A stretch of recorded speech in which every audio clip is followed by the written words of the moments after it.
As we wind down on the year 2020, which has undoubtedly been a fantastic year, for some people it has been harrowing. For others of us, there have been tremendous strides and progresses. And I believe we have seen that in the state of the African diaspora. But these are my thoughts, these are my suspicions. Here to confirm those for certain is our Prime Minister, the Honorable Dr. Louis George Tin, who can definitely say, because he has mapped out the plan, what 2020 has been for the state. Good morning and welcome, Prime Minister. How are you? Fine, thank you. Thank you very much for Wonderful. your invitation. It is wonderful to be able to speak to you. Always a pleasure to talk to you. Such an insightful man. And we want to hear what your thoughts are on the year 2020 as we're about to exit and enter what many hope will be a much better new year in so many cases. And of course, we know the pandemic has overshadowed so many things, even things that we wanted to do in the state of the African diaspora. Nonetheless, we have had some progresses. Am I right? Am I wrong? You're right. Of course, we stand in compassion with all the people who suffered during the crisis. It was not only a health crisis, it was an economic crisis, and many people are jeopardized, are suffering. And that's why, exactly why, we are here. So all the advances that we have been able to make this year are here to serve the Pan-African community, because our idea is to reinforce Africa through the diaspora and the diaspora through Africa. So that's what we are doing every day. Absolutely. And that leads us perfectly into your thoughts on our general philosophy. It is a strengthening, going and coming, back and forth. This is a true time of synergy, wouldn't you say? And that's basically our philosophy. Yes, it's basically a Pan-African philosophy, but a philosophy based on action.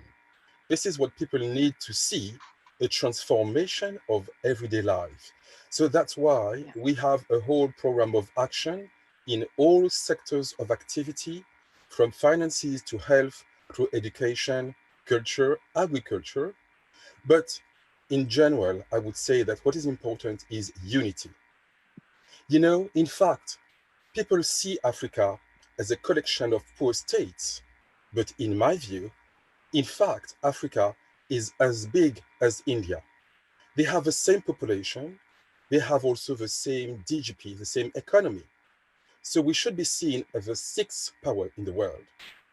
Then, if you include the diaspora, which is 350 million inhabitants, then you will find out that the global Africa, I mean the continent and the diaspora, is the third economy in the world after the United States and China. And now, believe me, if we could just stop the bleeding and we do the calculation, because we know that every day billions of dollars, gold, diamond, cobalt are leaving Africa. If we could just be in control of our wealth, you would find out that immediately the greater Africa, continent and diaspora are the first economy in the world. So theoretically, we should be in that position.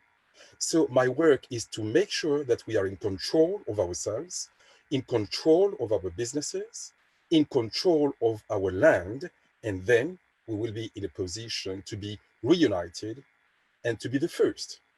We are already the first in sports. We are already the first in music. We shall be the first in everything. And that's a challenge. And that's the world we're going to leave to the next generation. That's our philosophy, a philosophy to be the best. We have this capacity, we shall overcome. And that is why you have managed to get hundreds of people to galvanize behind you and this philosophy, because we know this is our season. We know this is the time.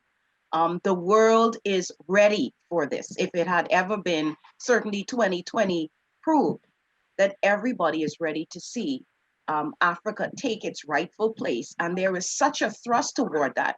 So I believe that's why December 1st was so important to us in the state of the African diaspora, because I mean, that must have been, you probably couldn't even sleep the day before. This must have been a tremendous thing to have us hold our inaugural elections. Yes, that's true. This election is very important. We have a democracy. Mhm. We have members in 80 countries in the world. So it's a collective effort. People from north, south, north, east, west, everybody, we have members and we are doing this thing together. That's right, we are. And in the elections, how do we conduct ourselves? It's a democracy. So we have first an internal elections. So what now we have the president of the parliament, the vice presidents, one in each region, Africa, Asia, Europe, North America, Central American, Caribbean, South America. We have national leaders. And in 2023, we will have general elections. So all the citizens of the states of the African diaspora will be able to vote for their members of parliament, and these MPs will be able to vote for the next prime minister, whether it is me or somebody else, it's not important. There will be an elected leader. So that's a process. And I think it will be historical because that will be truly a Pan African election. It means people from the continent and the diaspora voting together in the same system, in the same direction, for the same objective. That will be definitely unprecedented. Wow. And we look forward to that. With Yes. the new leadership that is set up by the election, how does that help to mobilize the philosophy, mobilize the programs of SOAD? Because we will create a connection between the citizens and the leaders. So, working together, we will be able to achieve what we have to achieve. Yes. And speaking of achieve, we have had some really astounding achievements. Some of us may not have remembered that in 2019 there was a major decision. In fact, you reminded me, I had forgotten. You reminded me that the European Union made a major decision that bodes well for Africa. Talk to us Yes. about that. Mhm. Yes, it's about reparation. I do believe in reparation because reparation is justice. There is no Yes. justice without reparation. And in itself, I have to say that the state of the African diaspora is a reparation in itself, because we were all dispersed in the world because of slavery, deportation, or migration, exploitation. So now, because we have the capacity to be connected, or for many people, even to reconnect and to go back to the continent, to create this connection is, in a way, a reparation or a self reparation. But the people who are behind the crime, they also need to make the reparation because that's what it takes to have justice. So after our lobbying efforts, a resolution was voted in the EU Parliament on March the 26th last year. And according to this resolution, European institutions and European countries need to make policies on restitution and reparation because of slavery and colonization. So that's exactly what we were requesting. So we are very proud of this achievement. It's historical. Some people may not know, but that's quite an advance for us. And now, in a few months, in a few weeks, in fact, we're going to discuss with Mr. Sassoli, the president of the European Parliament, to see how we can now implement this resolution. We need also all the countries of Africa and the diaspora to come together because it's not a reparation for myself, it's a reparation for the whole community. So they should come together to have a strong position and to be able to say exactly what they expect in terms of development, in terms of school, health, whatever, because that is due, and that's what we call justice and reparation. And that's why also the first vice prime minister of a state is in charge of reparation. It's not just like that. Yeah. It's quite a symbol to say that reparation is coming first. You need to develop yourself, but you need first to make sure that justice is there, because if, of course, the same process of exploitation is going to continue, there's no need to develop anything. So you need to build your house on a sound and solid basis with justice, Yes. and now you can develop yourself. But you cannot develop yourself in a context of oppression and exploitation. So we need justice, That is coming first. That's why Mrs. Ketura Mourako is the vice prime minister, first vice prime minister. And then we can develop when we have justice. And justice is already Absolutely. there. That's right. Right. Well said. We also had the Lumi made its debut in 2020. Yes. What is behind the Lumi? How did this come to being? This is Well, we are amazing. very happy also about that because, nothing can be done without money. And I should say that many countries in Africa do not have a real currency. There is no political sovereignty if you don't have a Okay. financial sovereignty. So when you Right. depend on another person, you are not autonomous. So we have decided to create our own currency. It's the Lumi. Lumi because Yeah. luminous. So it's based on solar energy and gold. So it's not a cryptocurrency, it's a hard currency. We have a central bank in Accompong, Jamaica, with ECO6, the sixth region, and we are part of it. And we have built this currency to finance our own economies. So we are telling all the countries of Africa or in the diaspora, for example, you cannot continue to develop yourself with a dollar or a euro. If you depend on somebody else and you are drowning under debts, there's no development while you are drowning. It's impossible. So you need to get rid of these debts, and we are going to help you to do so. Yeah. And you need to use a Pan-African currency. Each time you use the dollar, you only reinforce the dollar. Right. But when you use a Pan-African currency, you only reinforce the Pan-African community. So Absolutely. we are able to finance these economies. We are also giving a stimulus to every single person in Africa or the diaspora. They can go to the website of our website and they can find the link. And every month, during 3 years, they will be able to receive the equivalent of $100 for 3 years. So that is 6 Lumi.2 because 1 Lumi is about $16.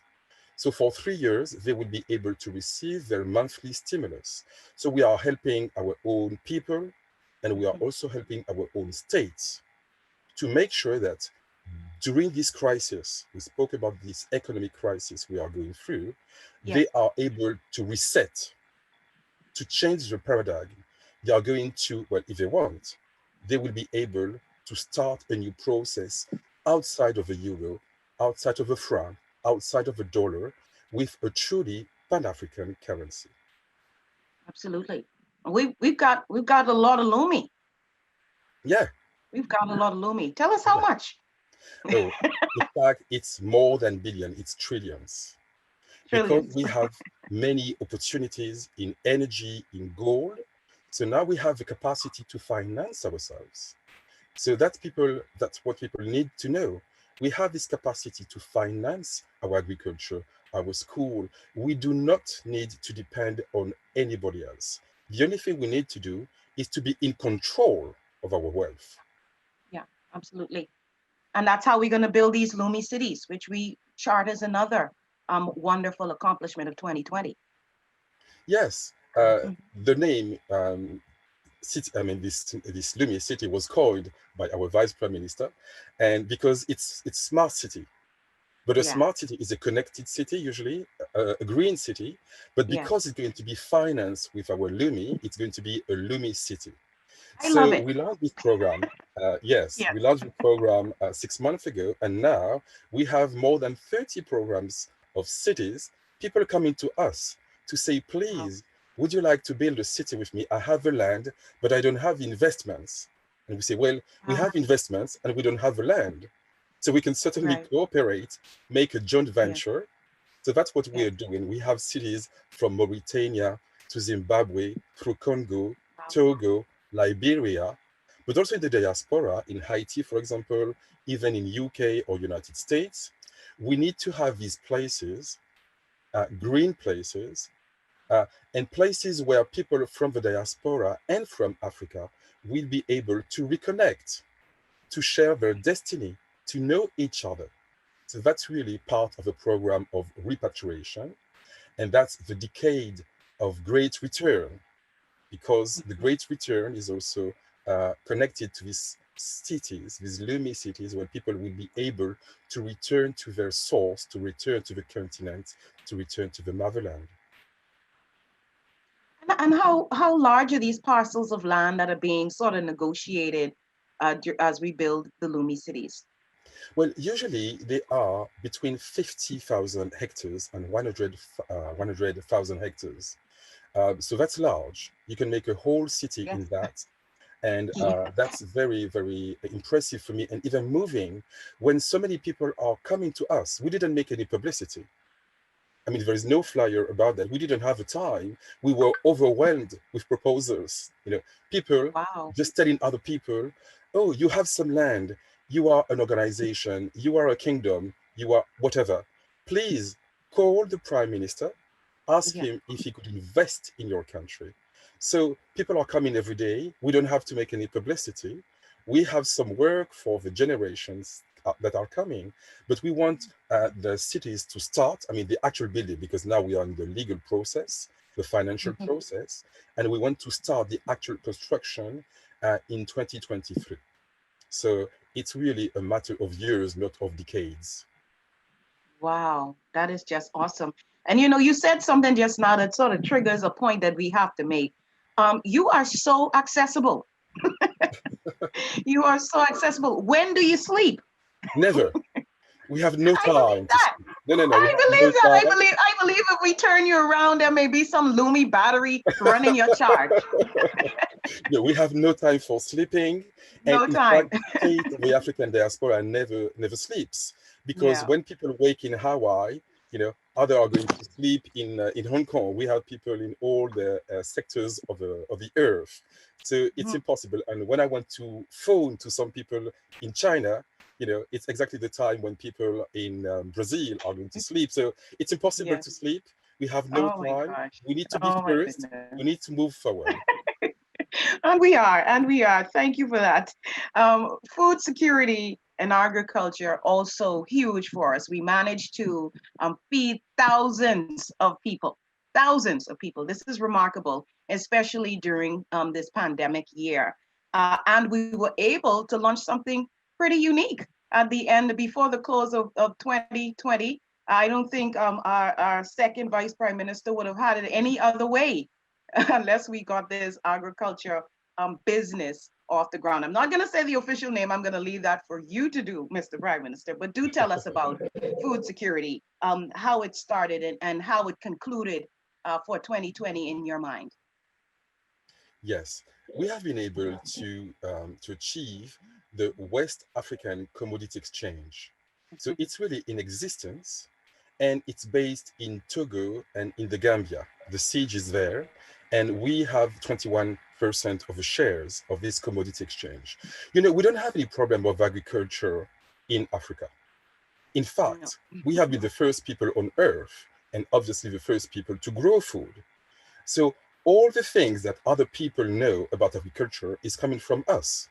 Right. So, but the problem, once more, is the fact that we grow food in Africa and prices are decided out of Africa.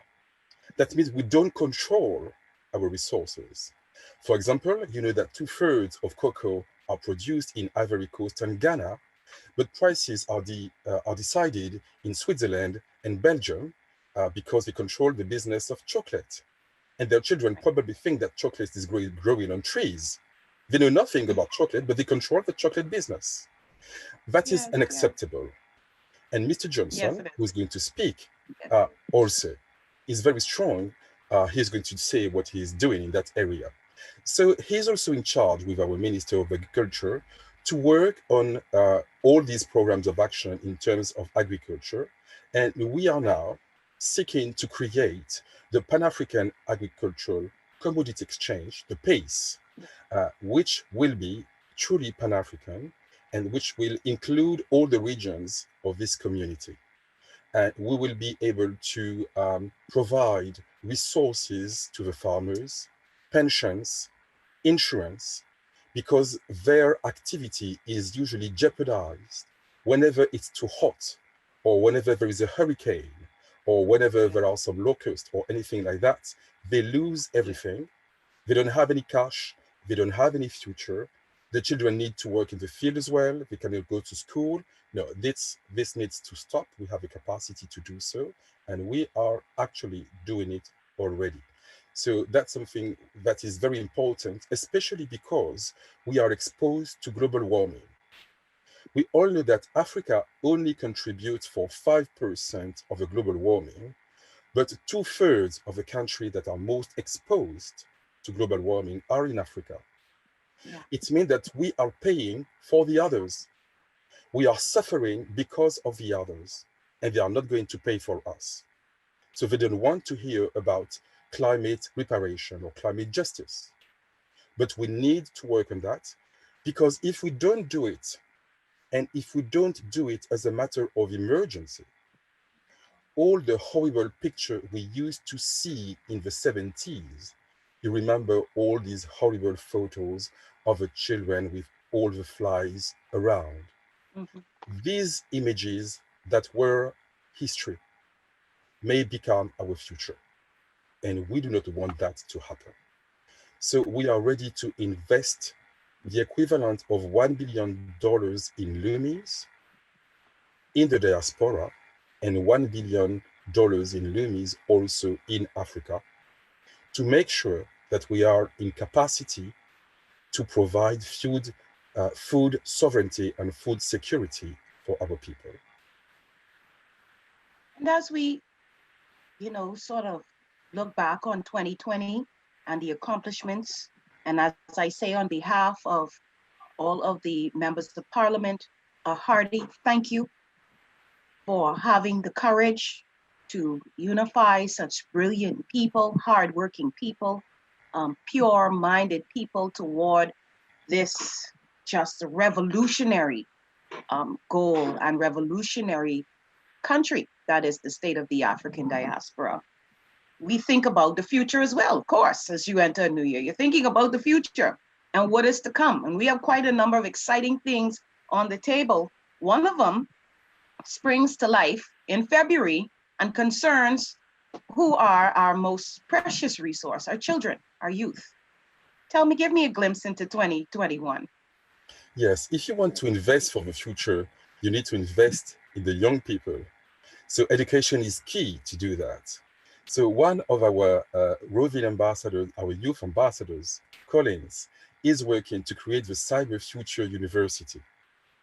Because you should know that in 2050, most of the jobs that will exist do not exist yet. So we have to build a future we know nothing about. That's why he has created the Cyber Future University. All the jobs about robots, Yeah. cyber things, blockchain, artificial intelligence, all these topics need to be taught to the younger generation. And we have so many geniuses. Every day I hear of a new genius in Nigeria or in Congo who invented an incredible thing. And what happens is somebody from Oxford or Yale gives them the opportunity to come to United Mm-hmm. States or UK. We lose So them. we have the Yeah. resource, but we Yeah. lose the resource once more. Yeah. Same thing for agriculture, same thing for mines, same thing Yeah. for everything. So the only problem is to keep the resource at home. And Yeah. as you said, of course, the young generation is the best resource. And Yes. we have so many young people. We are the youngest continent, which also shows that we are the poor, I mean, the richest continent. So Exactly. this university will welcome more than 50,000 students in February, and we are going to finance them partially. And also, when they build a project, we will be able to finance the project that they have created. And we are encouraging students from the diaspora to create together a project for African people and students from Africa to create a project for the diaspora. So they will be able to work together, to work for each other, and to make big projects. I don't want to hear about small projects. You are not going to redress Africa and the diaspora with small projects. I want only to support big projects because people cannot dream small. If you dream No. small, or if your dream is smaller than the reality, it's a nightmare. You need to dream big, and you need Yeah. to make sure when you have waken up that the reality becomes a dream. So this is my task. And you said my task is certainly difficult. It is, but I think I can say I am certainly the happiest prime minister in the world. Because most of the time, when you're a prime minister, you just need to manage with difficulties. I'm not managing with difficulties, I'm managing with the hope of the whole community. We are not climbing, going upstairs, we are creating the staircase. We are not driving the bus, we are creating the bus, the road, the direction, and everything. So that's really exciting. There is nothing problematic about that. It's really a privilege for me to be in that position. The great Marcus Garvey, who so many of us often speak of as we talk about Pan-Africanism, said progress is the attraction that moves humanity. And I believe we are progressing well. And so I believe it's going to move our people toward the so many goals that we have. We could go on talking for hours, couldn't we, Prime Minister? Certainly, We could talk certainly. for hours. There's so much to say. But we will wrap it up here because we want you to understand that there has been great progress in the year 2020, despite all of the challenges. We have definitely overcome them. We have shown and proven that a virtual world actually works, and it worked to And it's our real. benefit. It works and it worked to our benefit. And Yeah. actually, if anything, COVID-19 helped that to become more tangible, more realistic, and people anyone who may have turned their nose up at a virtual space actually becoming real, tangible, progressive, and able to accomplish things that no longer exists. We know it can happen. And so, once again, Mr. Prime Minister, we hope that you've had wonderful holidays, that you did manage to catch some shut eye, and that as we enter into 2021, that you will be of sound mind, in good health, um, filled with the delight. Your big cheerful smile is illuminating enough. It is motivating enough, and that you will stay of the kind of mind that leads us toward the philosophy of really creating the solidarity we need to pull Africa up as it pulls us up. It's already done a great job foundationally for each of us, I'm sure. And now it's our turn to return the favor to our motherland. And we thank you so much for this time. And we're going to talk to you again in 2021. God bless you and take good care. Thank you very much.